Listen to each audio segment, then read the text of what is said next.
and we want to stick to time and to complete. Okay, I'm just going to, for everyone who's there, I'm actually going to be taking off my my video, my camera, until after I'm finished with the presentation, okay? Because I'm using two systems. Thank you. All right.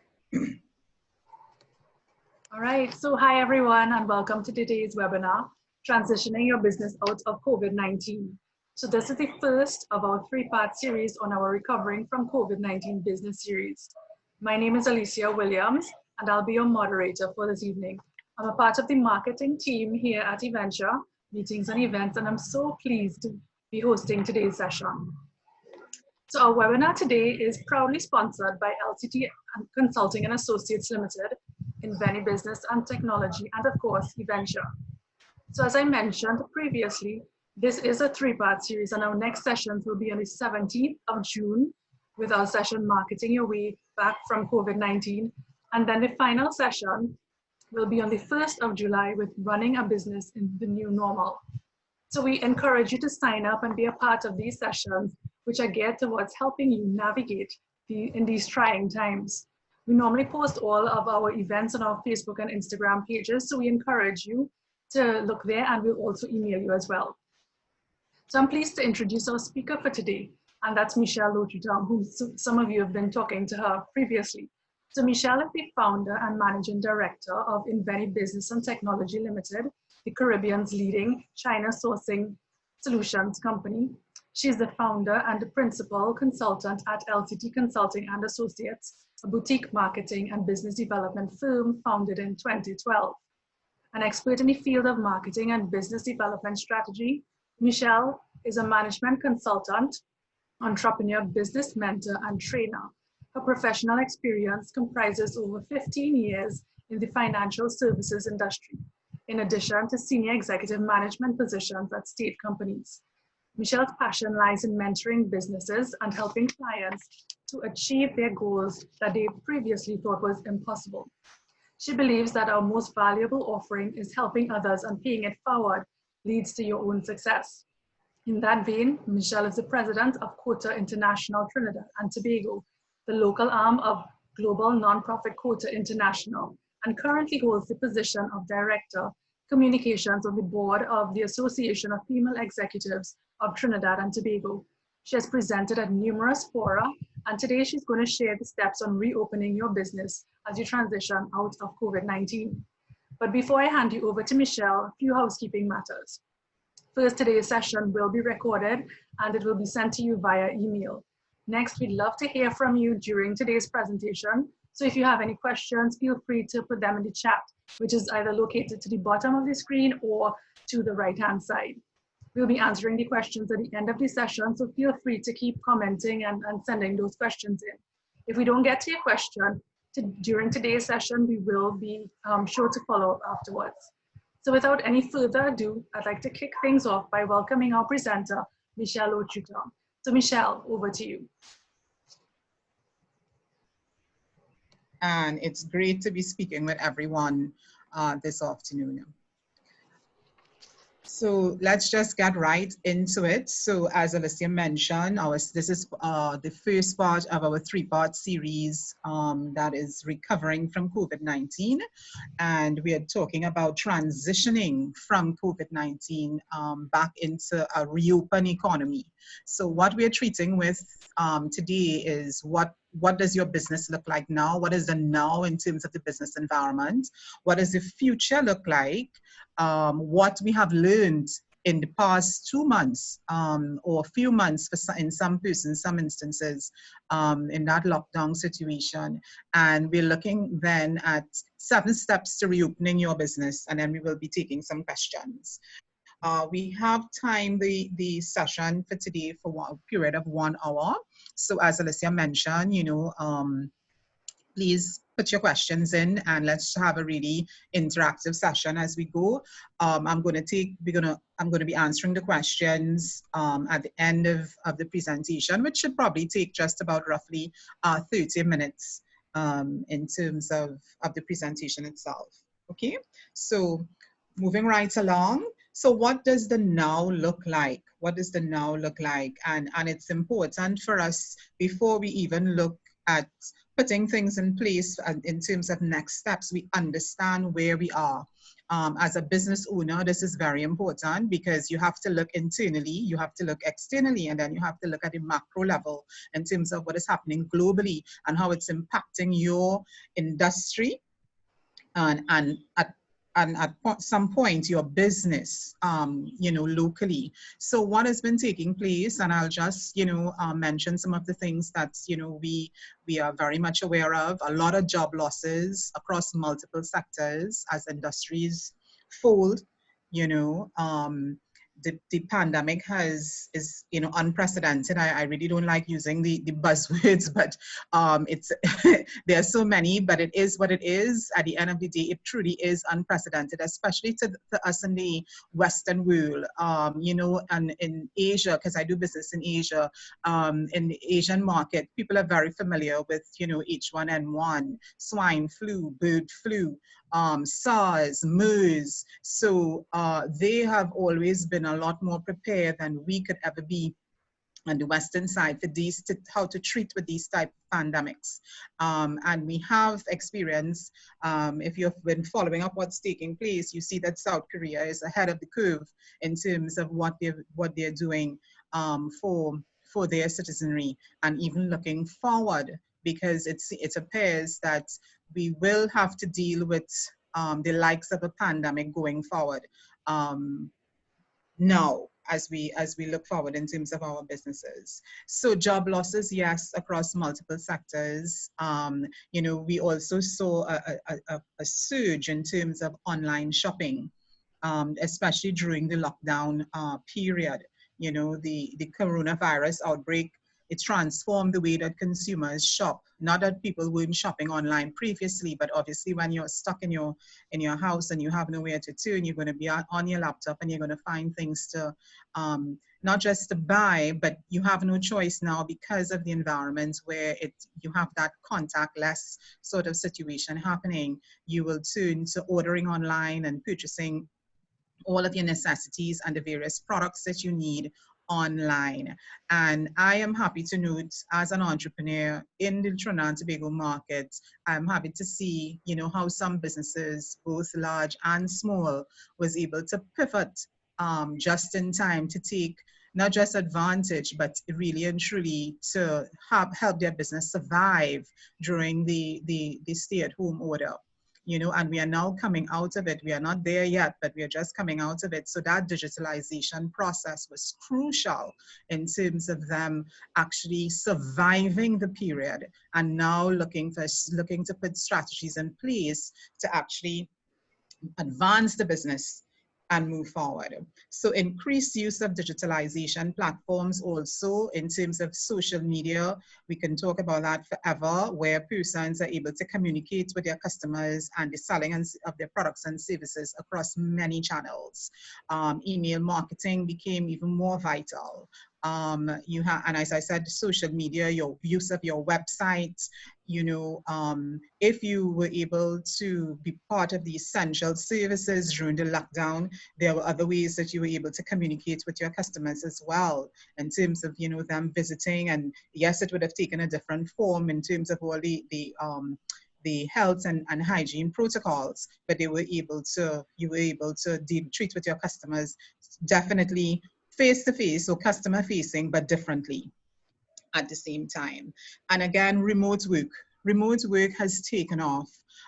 Just before we officially started, we were hearing from, I believe it's Giselle, in terms of how, that impacted her life during the lockdown period, and now she has to return to what you call a traditional work environment. But be that as it may, the point of the matter is remote work will be the foundation of future work. Excuse me, especially when you're thinking of, this pandemic and the fact that it may be the first one and there may be more to come, and you have to plan for it now going forward as a business, and I also thought it best to mention in this slide in terms of, what does the business environment look like at present. There are studies to suggest that businesses were able to experience a certain level of savings because they did not have the real estate, they didn't have to pay rent, they did not have the use of their equipment, so their electricity bills were down, and their expenses as it pertains to staff and to their suppliers and contractors and so on, and their patrons most essentially did not, they didn't have to pay those things. So there were savings in terms of permitting offsite work by their staff. And we continue on in terms of what is happening in the environment right now. And this is globally, not just in Trinidad. There has been a surge in digital banking by both the young and old. We had no choice but to embrace it during the pandemic if we needed to, to do any type of banking transaction. Yes, you had the opportunity to go into the bank, but of course that was limiting.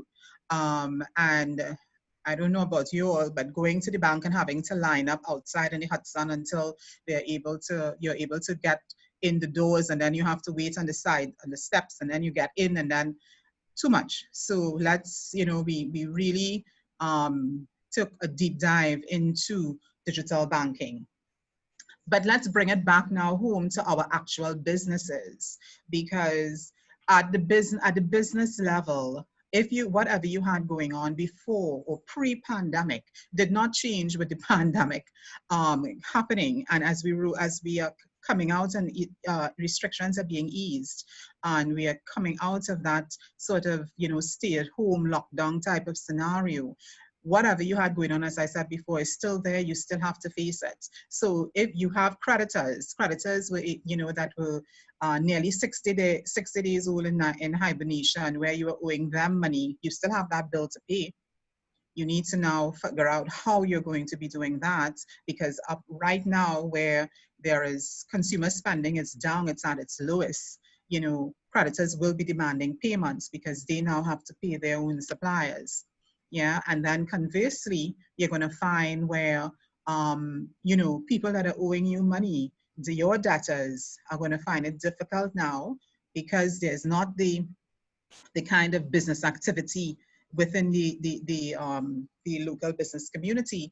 They're going to find it very hard to be able to pay you the money that is owed to you in order for you to continue with your business activity.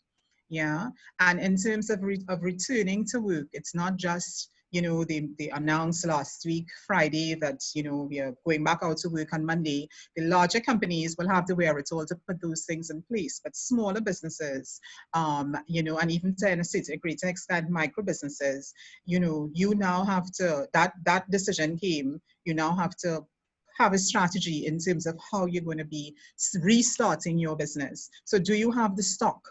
Do you have the stock? Were you able to have stock before? Is the shelf life okay in terms of the stock? Yes. Is the stock out of date?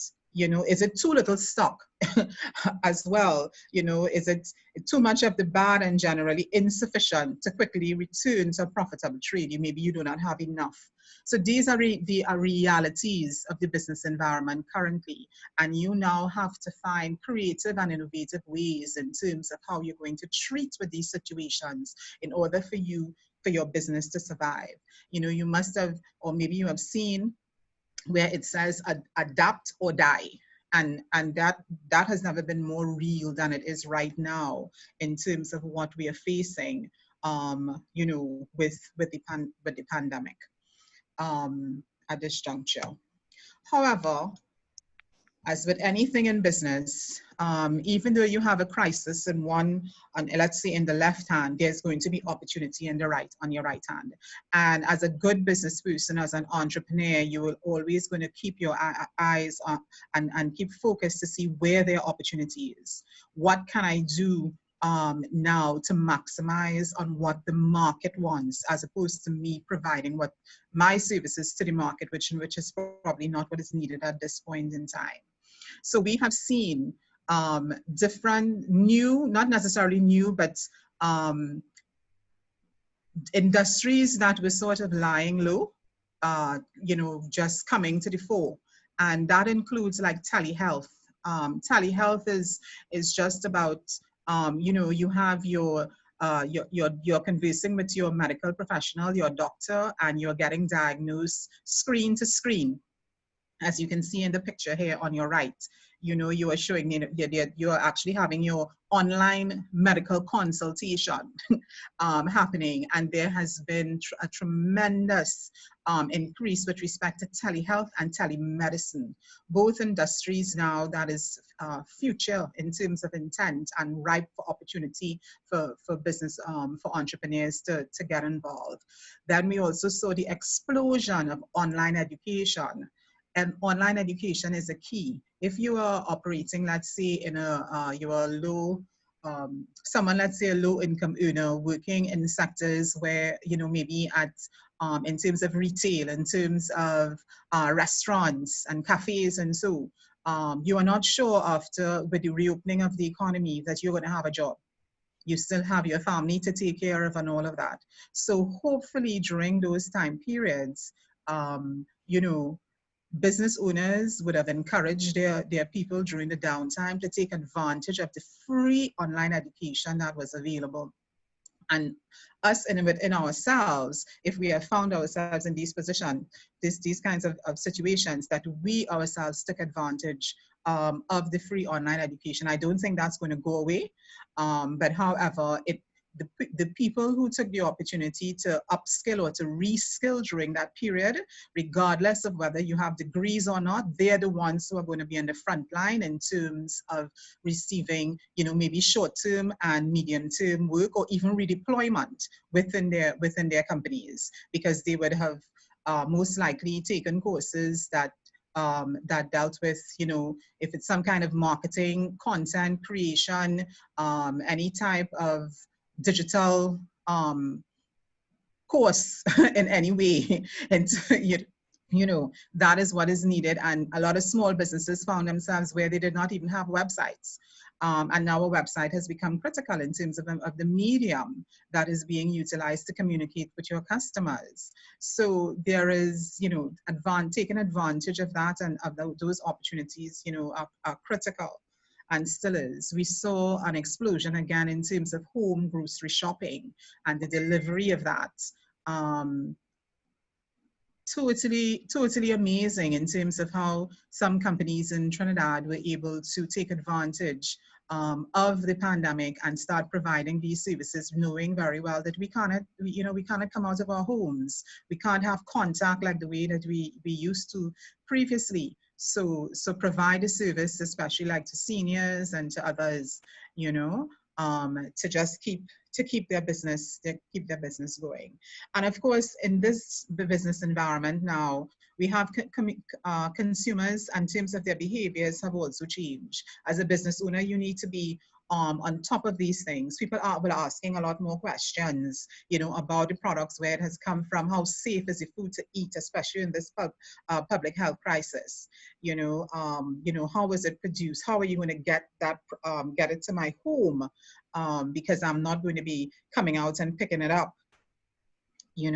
So this is our current reality. This is where we are at, and we are very mindful as business owners that the trajectory in terms of growth and development for our business has certainly changed, and we have to step up, or we would need to step out in that regard if we can't keep up, or we don't have the tools to take us to the next level in terms of our business development.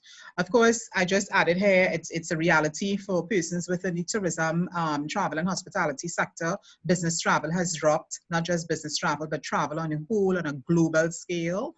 The uptick on that is going to be, I would say, at least another 18 months before we start to see any kind of return to where we once were. And should we even go back in that direction in terms of numbers? I'm talking about people traveling. But I know across Europe, they're opening. Spain is opening. Malta is opening. They're opening up for summer. England is opening up. So let's see how that translates back into Caribbean tourism. Okay, so we have discussed what the environment looks like, and now we need to kind of take a look at what the future is going to be looking like from a business perspective. So for some businesses, you may not have the stock to reopen, yeah. And at this point, I just want to throw something out at you. You know, let's look at restaurants and cafes. You know, when they do reopen, they may have 10 persons dining. Is that enough to justify opening their doors from an economic standpoint in terms of, you know, generating revenue? But is that enough? You know, and when their doors do open, consumer behavior has already changed. So, and of course, I expect that consumer demand is going to be soft, because if the social distancing that needs to happen, especially in these in a restaurant type of atmosphere, is definitely going to be keeping us safe as it pertains to the pandemic, but it is going to be a bit detrimental to the business owner. So that business owner is going to have to find, will need a diversification strategy if they're to find themselves within the restaurant business for much longer.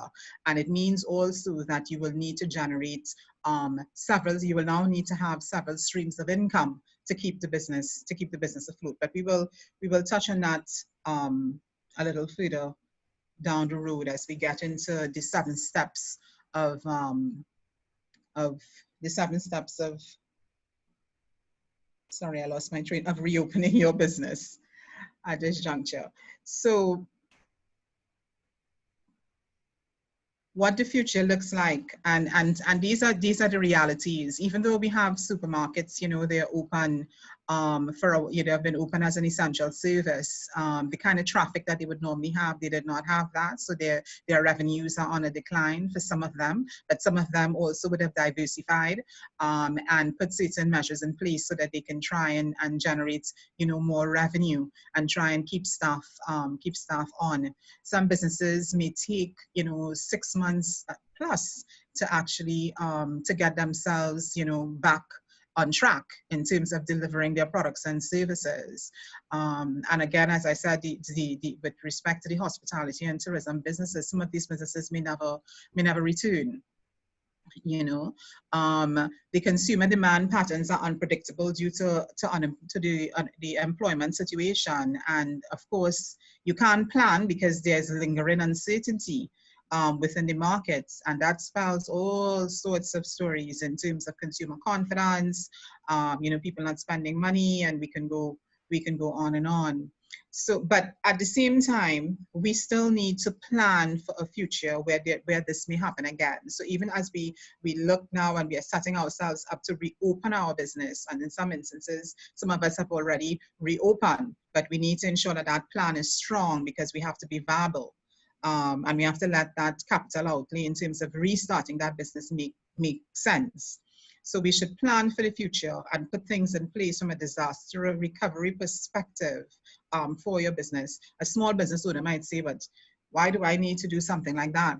Well, after you were caught with your pants down this time around, I would think that you would want to do something like this going forward, so you don't have that situation coming upon you again, just as it is. It hit everyone, you know, it chopped everybody off the block, and now we are supposed to learn from the experience and put the required strategies in place to ensure that, you know, we can keep moving should this come at us again.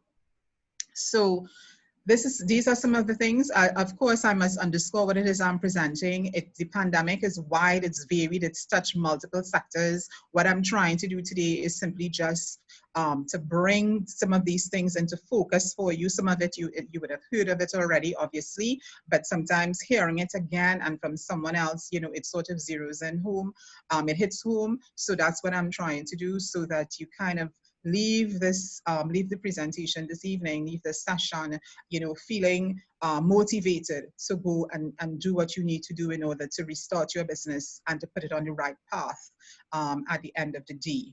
Yes. So we saw what the future would look like, you know, from a very realistic way.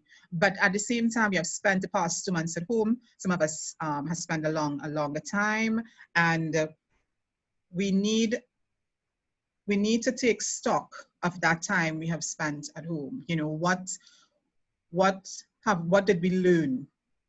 You know, coming off of the last slide, we now need to take stock of in terms of what we have learned and use it to adapt our businesses into the new norm. And as I said before, it is about adapt or die. We need to ask ourselves the questions that are on this slide. You know, online sales. If you were involved in online sales during the period, did it work? Was it successful? Is it something that you now need to incorporate as part of your sales strategy for customers? You know, ask yourself these questions that are on the slide and work out how you can now pivot your business. And we have been hearing a lot about pivoting our businesses. You know, you may need to now, you may now need to have several revenue streams, as I mentioned before, for your business in order for you to remain viable. You know, what I want to emphasize is that you as a business must plan to diversify and de-risk your business to be able to get back to work and get back even better. Yes. Let's take another example, and I kind of stuck on the restaurants, but you know, restaurants, retail, and you know, business operating in those industries, and even for larger ones, you still have to find ways, creative ways in terms of diversifying that revenue stream. But let's just look at let's take a restaurant example as well. You know, so you need to diversify for your restaurant. You're accustomed having persons dining in. So what type of revenue streams can you actually work out for your business? And we have one. You will have your traditional dining, whether it's 10 persons in that in that space.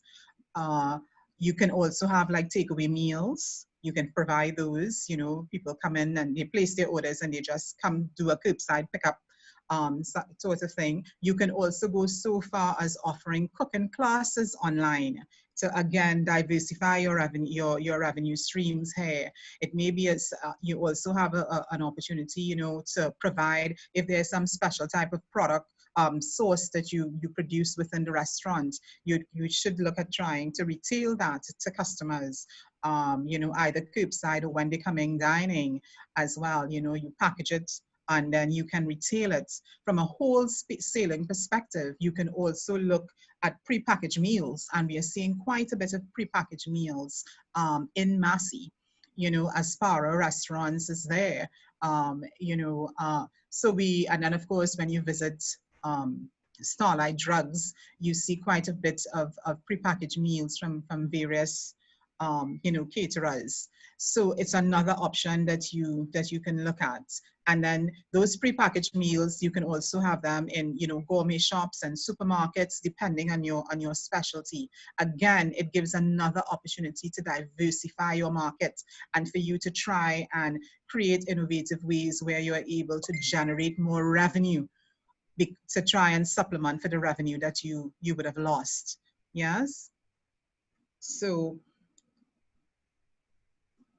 I want you now at this juncture here to start to ask yourself the question, what type of diversified income streams you can come up with based on the learnings of the last 2 months. And you must write that down and let that be one of let that be part of your homework from this presentation today. You know, what can I do? How can I diversify my business at this juncture to create more revenue streams, you know, to put the business on the right path, to ensure that it is viable as we look to, you know, to reopen or to ensure that we stay relevant at this juncture. Okay. But before we move on from this slide, I just want to draw your attention to the highlighted bullet that says what overheads can be permanently cut because they aren't necessary. While we are looking at revenue streams, we also have to be very conscious in terms of cash.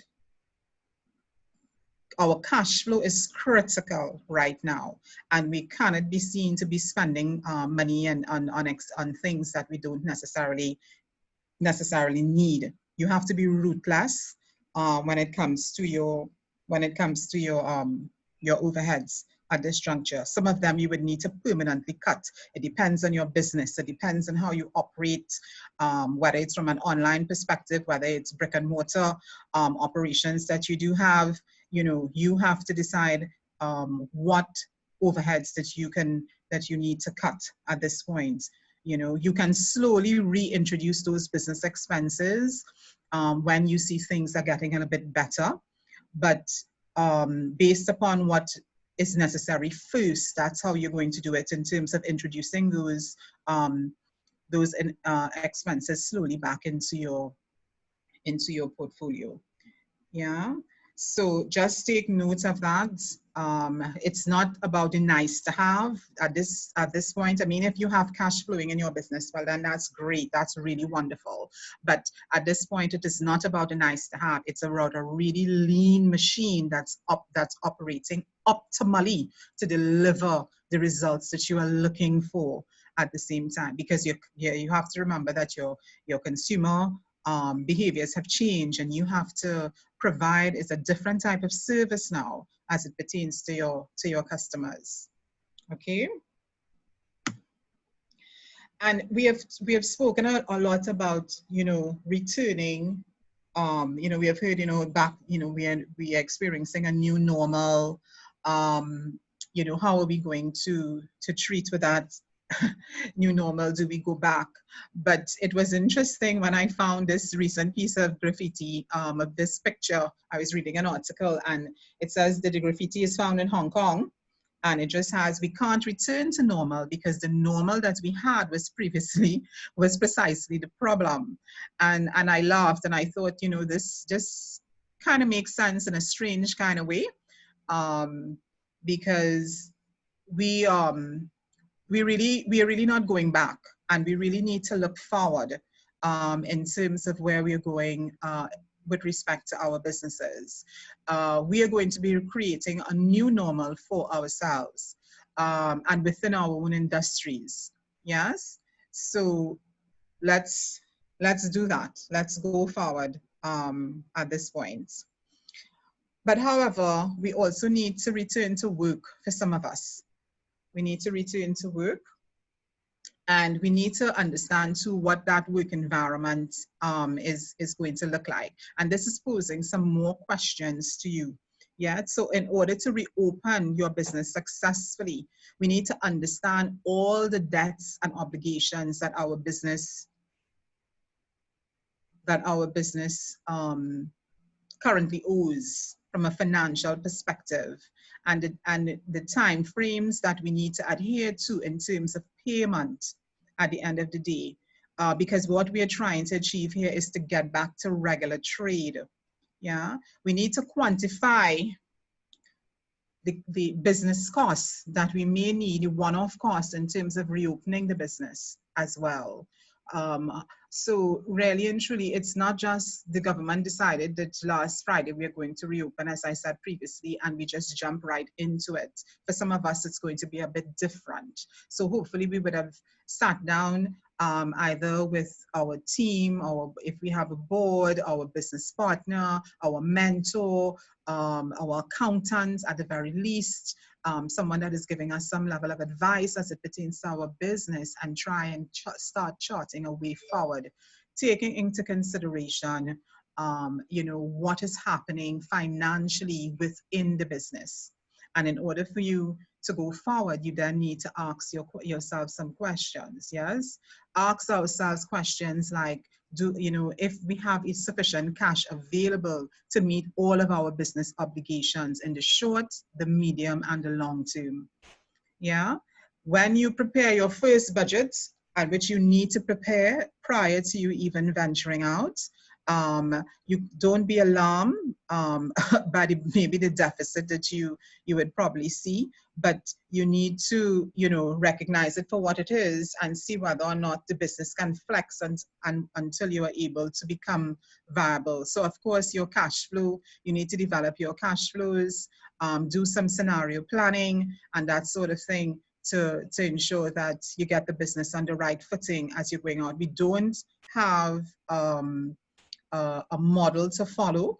This is a first for many of us, but if we do the little things that We know in terms from a financial planning perspective, we ought not to find ourselves in too much of a damaging situation going forward, and try and seek the advice of others who have the level of experience. And again, as I mentioned before, if you do have a mentor, if you do have a business group, and if you don't, to try and get yourself with those types of persons who can actually help you. A mastermind group and all of these things can really help you in terms of pushing the business forward, because you will get despondent. You will feel as if you're alone. You will feel at some point that, why am I doing this? You're going to forget why you started, because we are humans, and we humanize, what is taking place in our environment. And we need to have the support there to help us along during those low moments at the end of the day. And I guarantee you, one of the times in your business when you can get really low is when you start looking from a finance perspective, what is really going on. I know some persons who, doing a review with their accountant, and when they were finished, they just stayed away from the business for 2 days. They needed some time to just kind of breathe before they can come back and try and fix things going forward. Okay. So at this juncture, I want to share with you now the steps that you need to put in place with regard to reopening of your business. I'm sure some of you would have probably, done some of this already, but I just wanted to put it here and to share it with you. You can ask all of the questions at the end of the presentation, which is pretty soon, so that you're doing it the right way at the end of the day, and hopefully you have the necessary support. So, okay, so as I mentioned to you, we have 7 steps, and the first step really, because COVID has impacted every business differently. Every business will face tremendous challenges. That's understanding at this juncture, and we need to recover from the pandemic. Whether we are limping, someone is pushing us, or whatever it is, we want to be able to get to the other side, and the other side positively. So with regard to the steps and creating this new normal, the first step would be for you to gather information and best practices. And whether you are whether you're a business owner of a small manufacturing company or agro-processing company, or you are the CEO and president of a large conglomerate or a huge bank or whatever, these steps are pretty applicable in terms of reopening, getting your business ready to reopen as the economy reopens and the restrictions are being eased. So I've put here some of the resources, because you need to get information and you need to make decisions, informed decisions, and follow best practices as it pertains, especially to the health crisis, the pandemic, and what you need to put in place for your employees, for your customers, your clients, your patrons. Yes. So you need to, and you also need to use information from reliable and reputable sources, and to find the right guidance as it pertains to your business. So I have placed here some of the sources that you can use in terms of getting information as it pertains to what we are calling the so-called new normal with regard to your business reopening. So the Ministry of Health, their guidelines would be coming straight off of the World Health Organization and the ILO, in terms of how, providing you with information and updates regarding the reopening of the economy, regarding, from what internationally, what has become the norm with respect to businesses reopening in the age of the pandemic. Okay, the ministry also provided guidelines for businesses, facilities, and institutions, as well as it pertains to the new normal. And you should take a look at that, and you're able to download it on the ministry's website. Of course, OSHA has developed their own guidelines as it pertains to employers and opening of businesses, and that is available on their site. It is also published on their Facebook page. Please take a look. The International Labour Organization will also develop a 10-step tool with respect to safety and healthy, returning to a healthy work environment post-COVID. And that's also on their Facebook page. You can download it.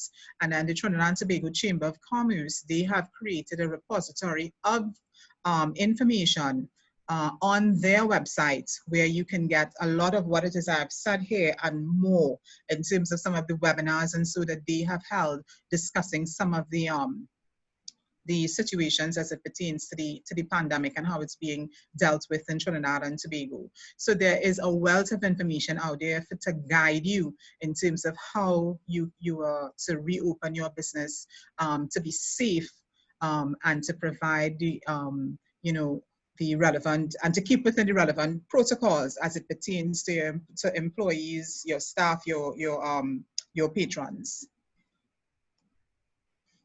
The second step has to deal with the prioritization of safety.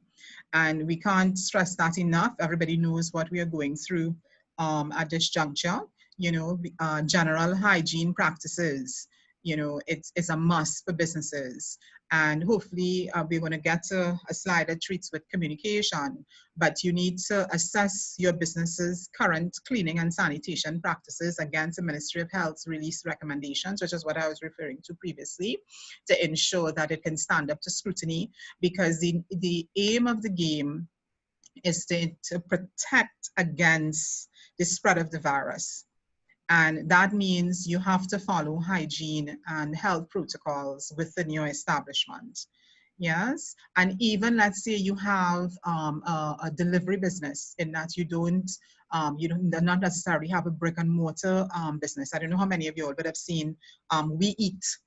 We Eat Limited is an online delivery services that now has many food establishments where they're providing delivery services across Trinidad and Tobago. So you have your Trotters and your Morvino, and even Hyatt Regency is utilizing We Eat to have their breakfast and so delivered, and lunches and all of that. So, but in terms of delivery, it's about how you receive that delivery. So they are actually promoting contactless. They're operating from a contactless sort of background, in that you're going to be receiving the food that's being delivered to you, but you have to come out. They're going to open the storage container, and you come out in with your mask and everything, and you actually take the food for yourself. Yeah. Out of the container, and their drivers, they're wearing their mask and their gloves and everything. So that's also an opportunity for food establishments, once again, whether or not, I guess, you will do the feasibility if you need to explore that app and see how it works for you, right? So again, let's say you're operating a spa, you're operating it's a hair salon, or whatever. Your sanitation practices and your sterilization practices, you need to ensure that that is top of the line, and more than that, you need to communicate that information to your clients, and more so prior to them actually returning, because I believe spas and hairstylists and barbershops and all of that, they're reopening on June the 8th. So all of these things have to be put in place, and then signage within the establishment, training of your staff prior, through a Zoom meeting. You train your staff in terms of your new protocols as it pertains to cleaning and sanitation practices, and in terms of the treatment of your clients, if the social distancing, the layout of your space, all of these things are new to you, and some of it is going to be an investment. The investing in possibly sinks and more. You have now to purchase more hand sanitizer. You have to buy hand sanitizers and all of that. So again, the goal of all of this is to ensure that we practice safe hygiene practices, really.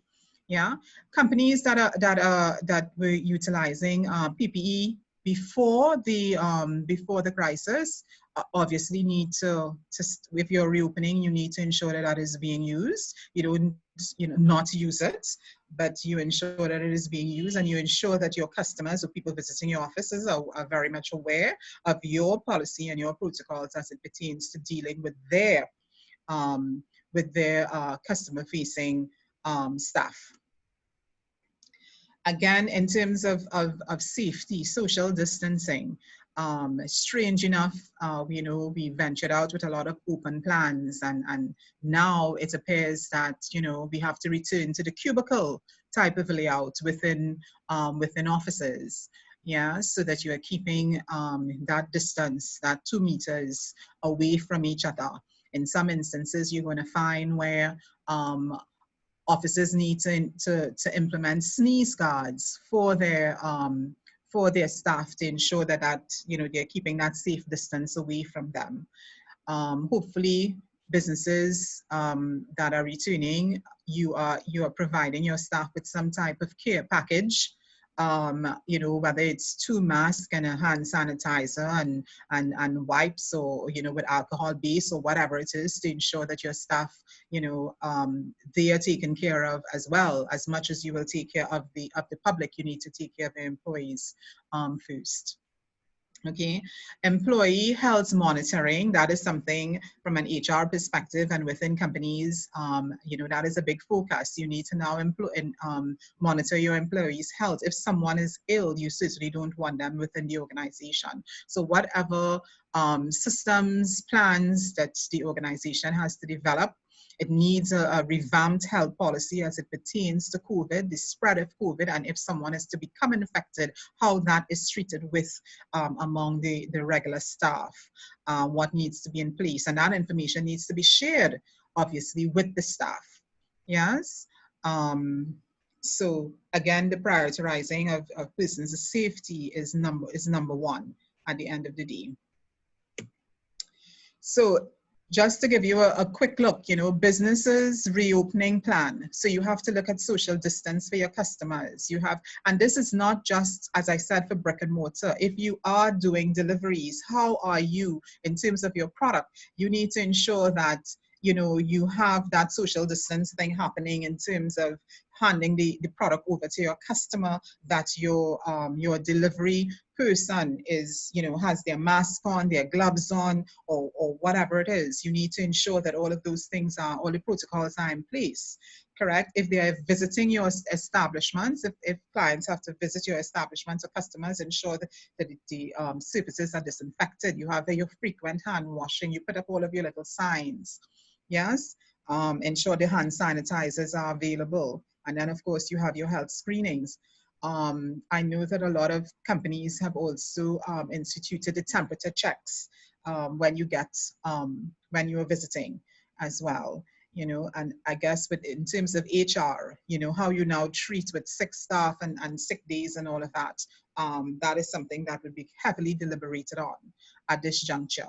And of course, the wearing of the masks and gloves. So let me just give you a little story. So I visited a doctor on Monday morning, and very interesting. So I got there, and the receptionist opened the door, and she's, with her mask and her gown, and then the nurse is, with the mask and the gown. And then I walked into the waiting room, and I said, so Charlotte, it's such a big waiting room, but it's just 2 persons. It's myself to the front and another gentleman way down to the back. And I said, so, you could have fit at least 2 more persons. And she says, no, that's not what they're about.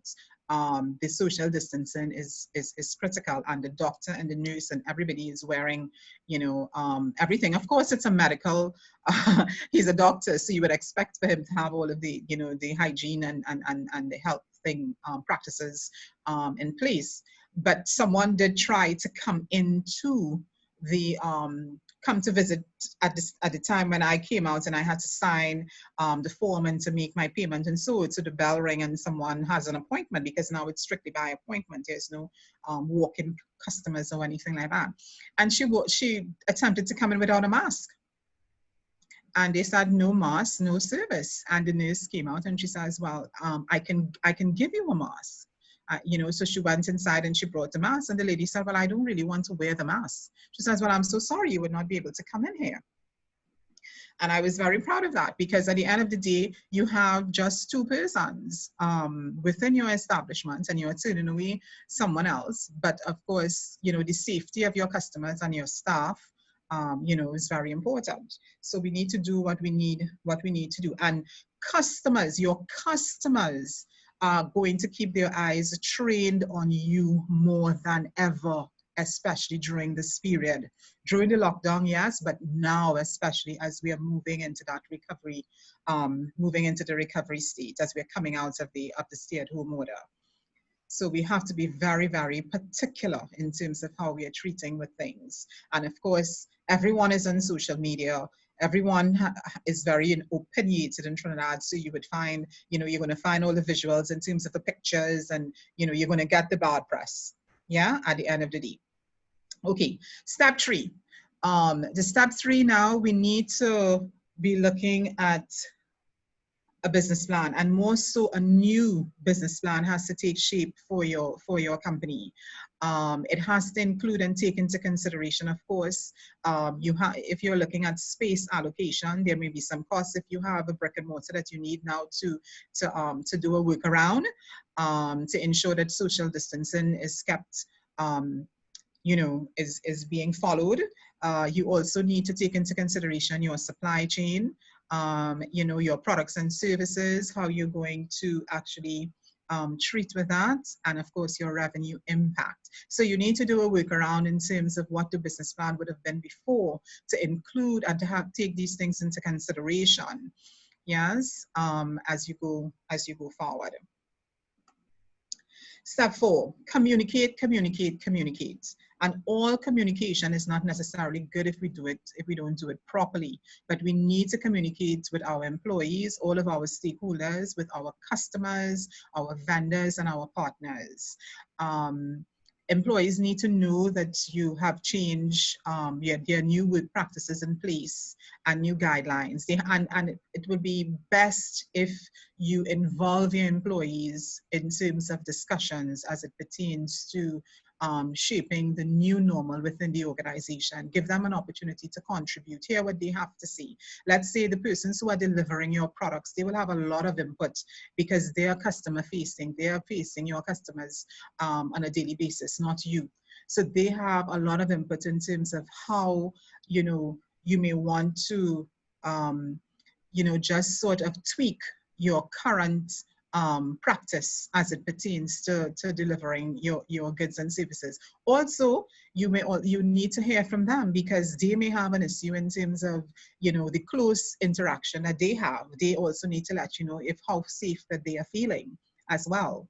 So it's a two-way street in terms of that. Your customer channels, as I said, there are multiple channels. You have to utilize the channels that are best for you, depending on depending on your business, your product, your industry. You really want to get the message across. Many people don't use email marketing, but it is one of the strongest forms of marketing and providing information, both from the company as well as your product, to a captive audience, yes, to your clients and your customers and potential clients and customers at the end of the day. We must communicate with our vendors and our partners. Things have changed. If we were ordering products, let's say 3 times per month, we may now have to order product 1 time per month. And then you have to discuss with them what the payment terms are going to be in terms of ordering the product. And you have to understand how is the product going to be delivered. Now you would prefer if the product is ordered online and delivery comes and it's contactless, nobody has to get in anybody's face, and it can be delivered. How does that disrupt your supply chain? How long now does a customer have to wait to receive the product? All of these things have to be openly discussed at the end of the day, because now you're interfering with your bread and butter if you don't get these things right, if you're not communicating properly. If you have put certain protocols in place, you need to let your customers know prior to you reopening. And of course, when they get there, your staff can inform them in a very warm way. And of course, you have the necessary signage there so that persons understand that, okay, this is what I do. I visit, I wash my hands, I sanitize my hands. I cannot go in there without my mask. It's by appointment only. The social distancing is in place.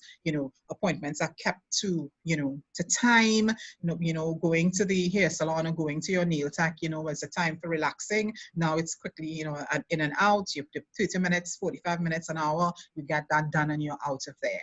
Right? There is no lingering because we are trying to ensure that we stem the spread of this disease and to take care of ourselves as well as to extend that to our business owners as well. So we come prepared on both sides. So, and the next step in the process in terms of reopening, now we are looking at executing. And as I mentioned to you before, get your input from your team. Very, very critical. It doesn't matter, as I said to you, if it's a brick and mortar, if you're running an online business, if you have a small factory and you have deliveries only, whatever it is, get your team involved, get their input. So that you're trying to service your customer. You have to now service your customer in a different way. Yes, so give your team the opportunity now, because they're interacting with some of the customers as well and with your suppliers, to be part of the conversation. At the end of the day, be very participatory with regard to that. And again, maintaining social distancing, you can meet with your team online. You don't have to meet with them, face to face. Make the investment in one of the platforms like Zoom, and do what you need to do in terms of getting the information out. Okay, plan out an anticipated schedule of pre-opening tasks. As I said, we don't just jump out there and decide that we are opening. We have certain things we have to put in place. The place has to be deep cleaned and sanitized. You have to rearrange your furniture to take into consideration social distancing. You need to make a list of what it is you require and all of that sort of thing to get the business customer ready, so that when your customers arrive, even though they're not going to be in groups, they're afforded the best customer experience. Yeah, and of course, give your customers a heads up. Let them know what is happening at the end of the day. Have a dedicated, if it's from your website, information is normally passing through the website and onto your social media. Let people know that, so that they know, okay, or my emails are coming once per week, once per month, or whatever it is, so that you are consistent and you become reliable in the customer's eyes at the end of the day. So step 6, we spoke about pivoting, we spoke about, we have to adapt, we have to be able to overcome the obstacles. As I said, this is a new normal. We have to be up for the challenge, and as the challenges come, we have to be prepared for them. We can't just, find ourselves under the table and hope that they will just go away. They're not going to go away. We have to treat with them. And we have to be very, very results oriented in terms of getting desired results that we need. Additionally, we need to check in with the employees that we have. And if let's say you happen to be a service organization and you don't necessarily have a team, you have employees that are in front of you, but you probably work with a remote team. I know that for graphic design, you have somebody in Romania, you have somebody in India doing your web, any sort of web development for you. You have customer service coming out of Jamaica, wherever it is. I know people that have diverse teams like that. You need to check in with them, because this thing is on a global level, and we want everybody, to be on the same page as it pertains to the company getting out of this successfully at the end of the day. So everyone is important. Yeah, you're making decisions that is going to impact the business, but the business is not four walls. The business is a people. You do business, people do business with people. So we have to be very mindful of that, especially now as we go forward. You would not get it right off the bat, and you have to be gentle with yourself. But at the end of the day, you have to keep going. If this is what you believe that you need to be doing, you have to keep going. And so don't beat yourself up. Yes, create both formal and informal processes in terms of getting feedback from your customers. You put something in place, it worked, great. You get the feedback from the customers, you improve on it. You put something in place that did not work, don't say, okay, you get the feedback from the customers, you then switch to something else. But whatever it is, you have the input, you know, at the end of the day. Analyze your sales data and your customer behavior and your ROI. If we're coming out of a pandemic, we don't know, we don't expect, you know, our numbers to jump significantly just like that. In some instances it may, so I'm happy for those businesses that are able to, you know, to enjoy something like that. But for many of us, our revenues are going to be creeping before we see any signs of it kind of, you know, getting to any sort of normal position. Yeah, and where we could, something that we can work with. Gauge your overall community responses. Pay attention to what your customers are saying about you. And of course, of your competitors, you need to pay attention there and adjust to the operational changes within your industry. So step 7, as I said before, we need to, you know, to pivot means change in direction, change in course. It's a new plan, there's a shift in a different direction as it pertains to your business. And it's very simple. You know, when I say very simple, I mean, you know, you are accustomed doing something one way, and all of a sudden, you know, an opportunity comes, you see an opportunity where you can do it differently. You want to know, you will then need to find out if it actually is okay to do so when you work out all of the figures and all of that together with your accountant. But at the same time, you just don't fall up and die. You really pivot in another direction. So you have a restaurant, and I keep going back to food, maybe I'm hungry, but you have a restaurant or a cafe, you were offering traditional dining, you can't do that, you're on lockdown. What do?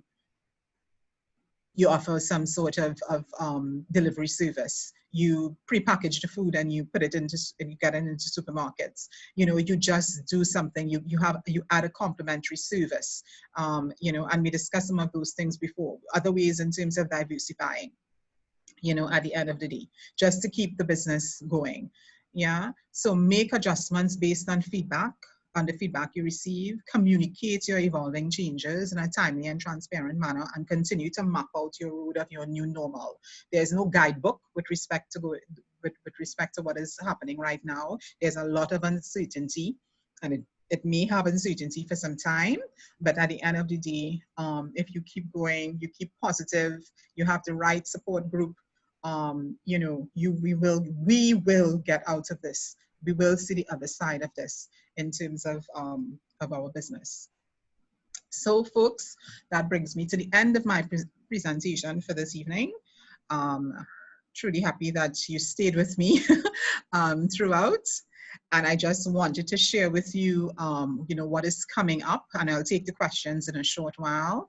You know, our next topic within the series is marketing your way back from COVID-19, and that will take place on the 17th of June, again at 6 p.m. So hopefully you'll be able to join us for that. And just to share with you, if you want to get some more information in a different realm, I will be presenting. I'm a presenter for the Export TTs Adapting for Post-COVID Exports to Canada and the EU. That's coming up next week, Tuesday. And then on the 18th, I will be discussing 5 ways to pivot your business during a crisis as part of the AFET's Reset and Retool series. And then there's more to come for the rest of the month. If you are interested in terms of mentoring, we do have 2 mentoring programs, a GrowthX mentoring program for businesses that are 12 months plus. You can get some more information about that, you know, if you just message me, send us an email privately. And then we also have our next level mentoring program for businesses that are basically startups. They're 12 months or less. And you can get more, they're both 12-month programs, more information.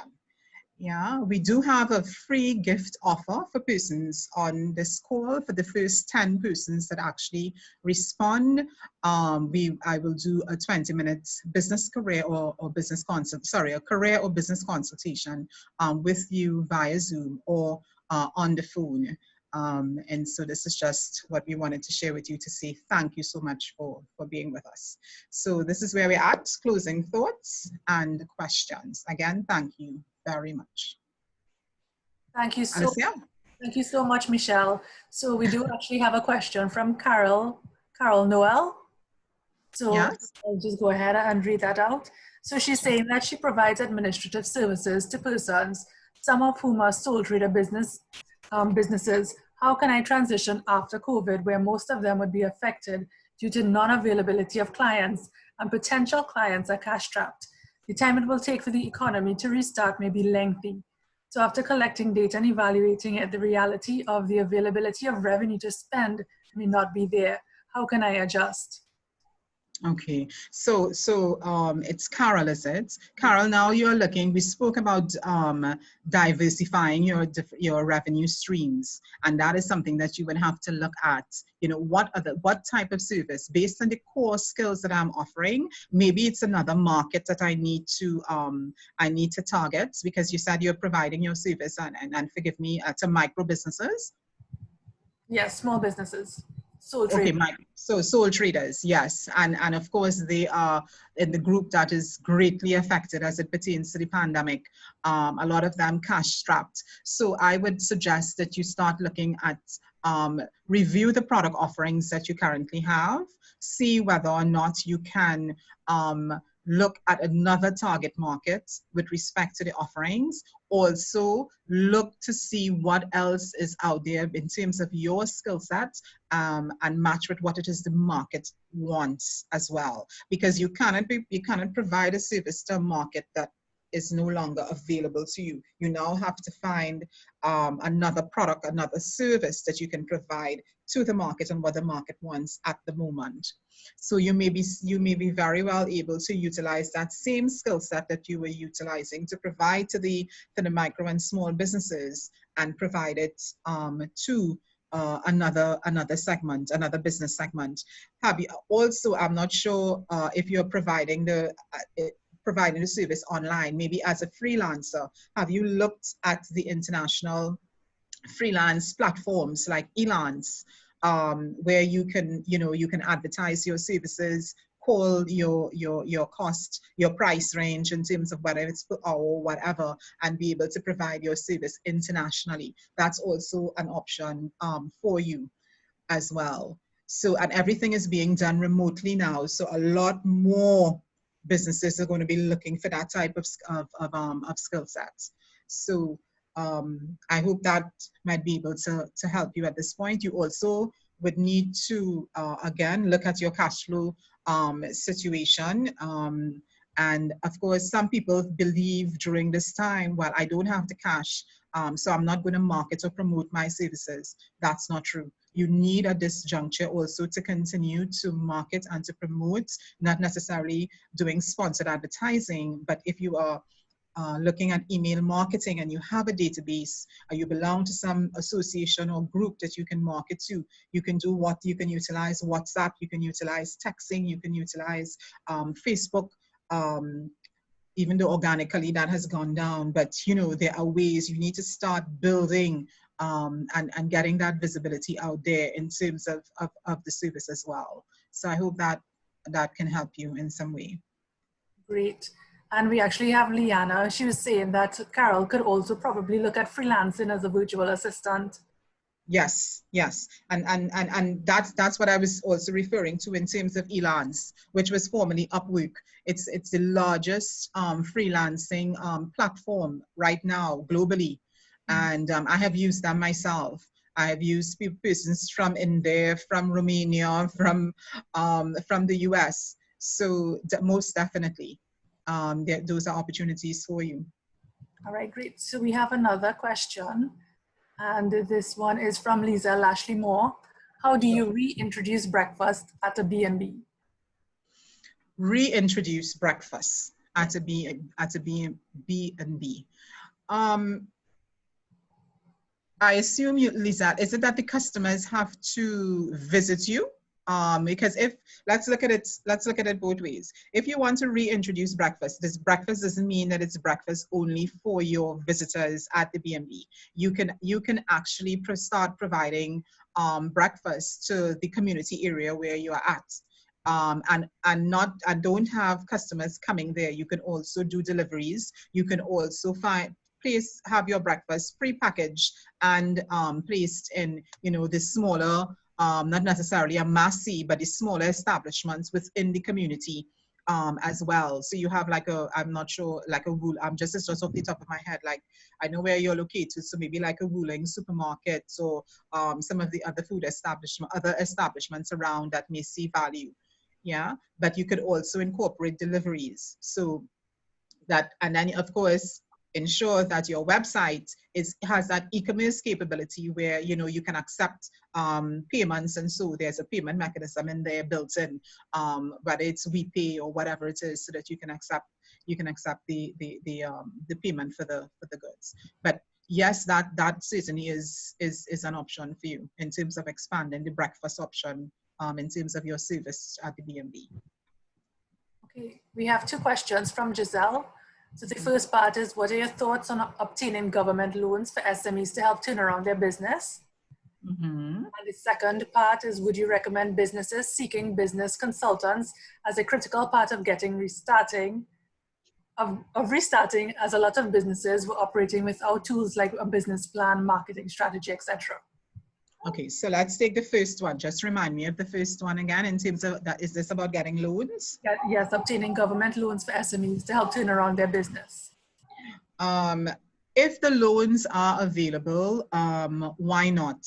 Because the loans are going to be at some very, very, very, very low interest rates because it's coming from government. But while you're looking at government business loans, do also keep in mind that you should be looking at grant funding as well as another opportunity. Some of the grant funding that is available, I'm not sure if you're aware of the Caribbean Export Development Agency out of Barbados, the DAGS program, the Direct Assistance Grant.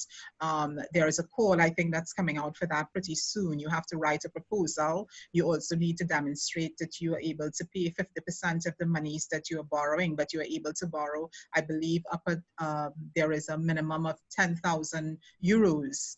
And I could be wrong because I have to relook the documents myself, I think next week. So grant funding, there are opportunities there as well. Compete Caribbean, attached to the Caribbean Development Bank out of Barbados, they have been doing a survey as well, trying to do an assessment of the type of funding that SMEs around the Caribbean region is looking for. Don't just pigeonhole yourself in terms of looking at your local government. Expand your view in terms of what's taking place regionally as it pertains to assistance in terms of grant funding and any type of private sector development support that is coming out of donor agencies, both regionally and internationally as well. But the NETCOs of this world, I would say yes, if you are able, because your business plan structure to obtain the loan is a pretty simple format. But yeah, of course, now you have to line, all of your ducks in a row and make sure you present a good proposal. But don't discount it. It's going to be cheaper than the bank. It's going to be easier than getting it out of government as versus getting it out of a financial institution at this juncture. So yes. And of course, you're going to do your own assessments internally to ensure that you're able to repay that loan so you don't default in any way. So yes, and that also will be demonstrated within the business plan that you have to present to the government agency. Yeah, what's the second question, Alicia? I hope I answered your question.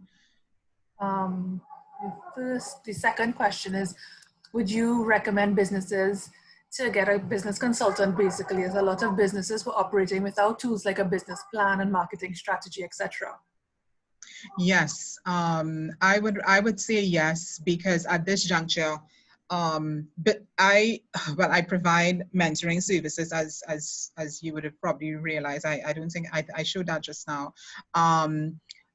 Quite a few mentees have already begun preparing their business plans, because those business plans are being prepared as it pertains to funding opportunities, securing funding for the businesses, especially as we are in this period at the moment. So there's going to be need for business consultants who can provide a lot of value, not necessarily quoting the same rates pre-pandemic, but you would be able to get work in terms of providing that assistance in terms of business plan development and marketing strategies for SMEs.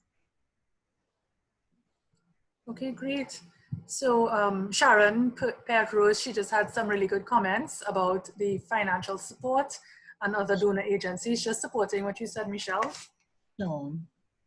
So, right, so I don't think we have any more questions. So is there anything else you wanted to cover before we wrap up tonight? No, actually, I think that we covered everything that we set out to in terms of the presentation. So, and I just want to thank everybody who was able to join us. I hope it was informative and that it gave you, some sort of guidance as it pertains to the way forward in terms of you restarting your business, successfully at the end of the day. So thanks again. All right, great. So just a gentle reminder, everyone, that our next session is scheduled for Wednesday, the 17th at 6 p.m. And that session will be marketing your way back from COVID-19. So as Michelle was talking about feedback, we do have a small feedback form that we'll send to you shortly. And we would encourage you to provide feedback because it will help us to improve our meetings going forward. So thank you, everyone. We appreciate you being here. And if you'd like more information on our topic today, or if you're interested in our mentoring programs, or even just general information about EVENTURE meetings and events, please contact us at eventure100@gmail.com or call us at 365-2361. Thanks again for joining us today, and we will see you next time. Thanks, everybody. Okay, bye. Bye-bye. Thank you. Thank you.